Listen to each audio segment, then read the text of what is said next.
Olá pessoal, aqui é Vânia Cirne para Direito no Ponto. Hoje nós vamos continuar falando sobre direito eleitoral e eu gostaria de concluir o tema do último informativo do TSE, o informativo de número 6, ano 23, porque esse tema vai nos permitir começar a falar sobre as ações eleitorais. E a primeira que eu vou falar vai ser a ação de impugnação ao registro de candidatura. Bom, essa decisão desse informativo do TSE, foi no seguinte sentido: o descumprimento ao artigo 42 da Lei de Responsabilidade Fiscal não necessariamente acarreta uma irregularidade insanável, ou seja, dependendo do caso concreto, a irregularidade pode ser sanável, caso haja descumprimento da Lei de Responsabilidade Fiscal. O que aconteceu no caso concreto? Um pré-candidato, ele teve contra si ajuizado uma ação de impugnação ao registro de candidatura, porque ele, enquanto prefeito, no passado, ele teve as contas dele rejeitadas pela Câmara. Como os senhores devem saber, o Tribunal de Contas emite um parecer sobre as contas do prefeito e a Câmara de Vereadores aprova ou não essas contas. No caso dele, a Câmara rejeitou e ele foi reeleito, e no mandato seguinte, no primeiro ano do mandato, ele teve um superávit nas contas, Ou seja, o ministro Alexandre de Moraes entendeu que o fato dele ter esse superávit no ano seguinte compensou esse déficit do ano anterior e, portanto, ele teve como sanar essa irregularidade e não houve prática de ato de improbidade administrativa. Não foi considerado ato doloso de improbidade administrativa esse descumprimento da Lei de Responsabilidade Fiscal. O ministro Fachin entendeu de forma diferente, observou que o fato dele ter sido reeleito e no mandato seguinte ter tido esse superávit, isso não apagou o fato dele ter tido antes, a rejeição das contas dele. Bom, para o candidato na prova, eu aconselharia o seguinte: na primeira fase, objetiva, se for perguntado o entendimento do TSE, que seja observado isso. O TSE não considera insanáveis as irregularidades decorrentes do descumprimento da Lei de Responsabilidade Fiscal. Todavia, numa prova discursiva, vale a pena também expor a posição do ministro Fachin, mostrando então o candidato que ele conhece essa divergência, que ele pode inclusive até se posicionar sobre o tema. Nesse caso concreto, justamente a ação de impugnação ao registro de candidatura, ela foi movida pelo descumprimento à Lei de Responsabilidade Fiscal, a rejeição das contas.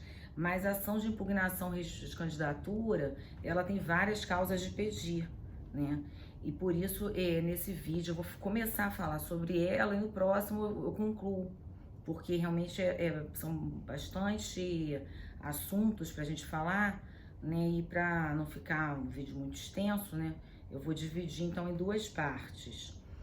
Bom, a ação de impugnação ao registro de candidatura, ela é o quê? Uma ação que visa impedir que o pré-candidato ele tenha deferido o seu registro de candidatura e se torne, portanto, um candidato, Quem são os legitimados ativos? O Ministério Público Eleitoral, os partidos políticos, as coligações e até mesmo os próprios candidatos. Deve-se observar o seguinte também, que se um partido político compõe uma coligação, ele perde essa legitimidade ativa para propor essa ação de impugnação ao registro de candidatura, Essa legitimidade passa a ser só da coligação.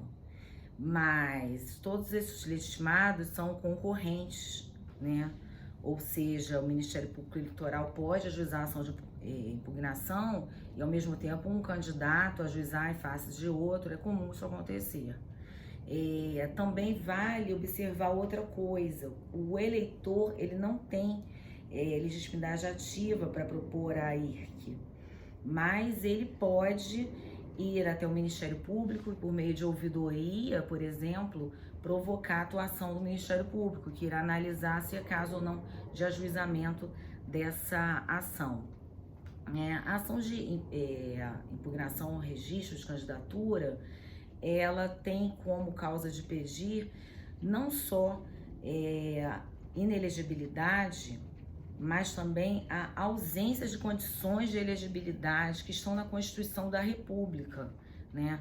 No artigo 14 da Constituição, parágrafo 3º, nós temos o seguinte, que são condições de elegibilidade, na forma da lei, a nacionalidade brasileira, o pleno exercício dos direitos políticos, o alistamento eleitoral, claro, o domicílio eleitoral na circunscrição, a filiação partidária e a idade mínima para cada cargo. Vocês que eu espero passem para o Ministério Público, podem ser promotores eleitorais, vão trabalhar nas eleições municipais, né? E tem que se ater à idade mínima. O pré-candidato, né, ele tem que ter 18 anos, né, para ser vereador, essa idade é na data da posse, né? E o prefeito e o vice-prefeito precisam ter 21 anos também na data da posse. Deve ser observado também, né, quando os candidatos, pré-candidatos, na verdade, porque eles são candidatos a candidatos ainda, né, quando eles requerem o registro de candidatura. Deve ser observado cada um desses requisitos. Eles apresentam diversos documentos e nós temos que analisar, né, por exemplo, o comprovante de residência. Se a pessoa reside naquela cidade, né, naquele município onde ela vai concorrer às eleições. Eu tive uma pré-candidata que residia num outro município, né, não tinha vínculo com aquele município. E aí eu impugnei o registro de candidatura dela. Há diversos outros fundamentos, né? Por exemplo, das inelegibilidades que estão previstas na Lei 64 de 90, que teve inclusive a sua alteração pela Lei 135 de 2010, a conhecida como Lei da Ficha Limpa, que ampliou o prazo de inelegibilidade, né? Essa lei complementar 64 de 90, no seu artigo, primeiro artigo, ela prevê várias causas de inelegibilidade, né? E eu gostaria de hoje comentar sobre a improbidade administrativa, porque eu já comentei um pouquinho sobre a rejeição das contas, né, que é um dos motivos, né, para se propor uma IRC. Também pode ser proposta uma IRC em caso de um candidato, pré-candidato, que tenha sido condenado por ato de improbidade administrativa, né, por um órgão colegiado, Poder Judiciário. Só que deve se atentar para o seguinte: o Ministério Público Eleitoral não possui legitimidade ativa para propor ação de improbidade, né? Essa ação de improbidade administrativa, ela é proposta pelo Ministério Público Eleitoral ou Federal, dependendo do caso, no juízo comum. E se condenado, esse pré-candidato, aí sim, né, ele pode ser alvo de uma ação de impugnação ao registro de candidatura. Bom, eu falei sobre os legitimados ativos. Quem são os legitimados passivos?